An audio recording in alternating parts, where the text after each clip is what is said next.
اعوذ باللہ من الشیطان الرجیم بسم اللہ الرحمن الرحیم السلام علیکم ورحمۃ اللہ وبرکاتہ۔ عزیز طلباء و طالبات، ہوم کلاسز میں آپ کو ایک مرتبہ پھر خوش آمدید۔ آج جو ہمارا کلاس ہے وہ جماعت نویں مضمون اردو، موضوع جو ہمارا ہے آپ کی نصاب میں شامل فیض احمد فیض کی غزل، اسی کے بارے میں ہم آج بات کریں گے۔ اس سے پہلے کہ ہم فیض احمد فیض کی غزل کے بارے میں گفتگو کریں گے، اس سے پہلے ہم فیض احمد فیض کی حالات زندگی کے بارے میں معلومات حاصل کرنے جانکاری حاصل کریں گے۔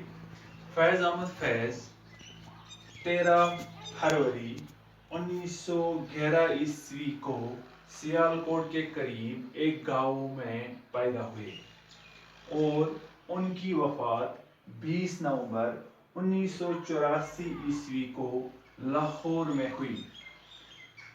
عربی اور فارسی کی ابتدائی تعلیم انہوں نے مولوی ابراہیم میر سے حاصل کی۔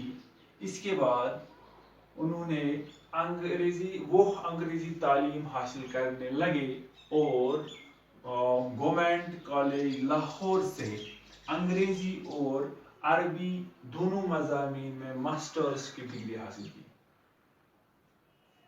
فیض احمد فیض نے اپنی ملازمت کا آغاز بحیثیت انگلش لیکچرر امرتسر کے ایک کالج سے کی، لیکن جب دوسری جنگ عظیم کے دوران ہٹلر نے روس پر حملہ کر دیا تو فیض احمد فیض نے کالج کی ملازمت چھوڑی اور فوج میں بحیثیت کیپٹن بھرتی ہوئے۔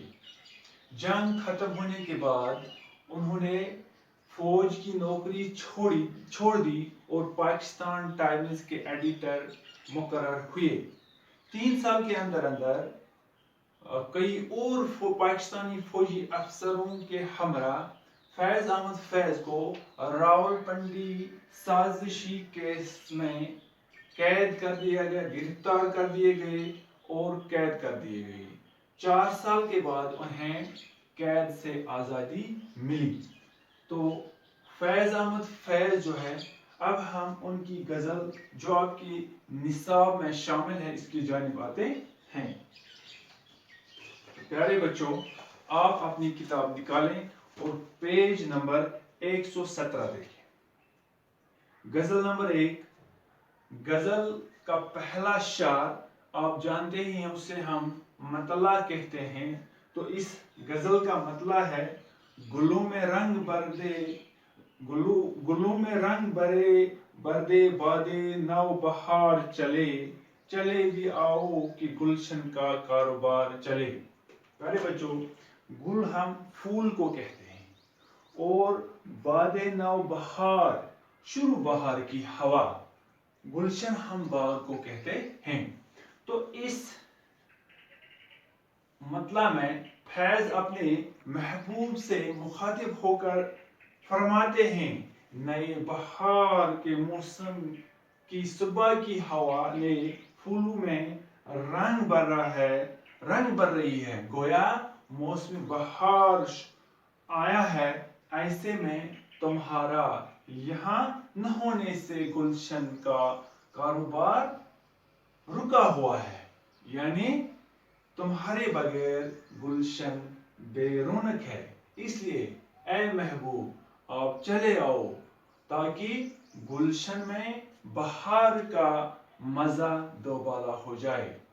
تو پیارے بچوں، دوسرا شعر: قفس اداس ہے یارو صبا سے کچھ تو کہو، کہیں تو بہر خدا آج ذکر یار چلے۔ قفس میں ایک مرتبہ پھر یہ شعر پڑھ رہا ہوں: قفس اداس ہے یارو صبا سے کچھ تو کہو، کہیں تو بہر خدا آج ذکر یار چلے۔ تو قفس کا لفظی معنی ہے پنجرہ، لیکن یہاں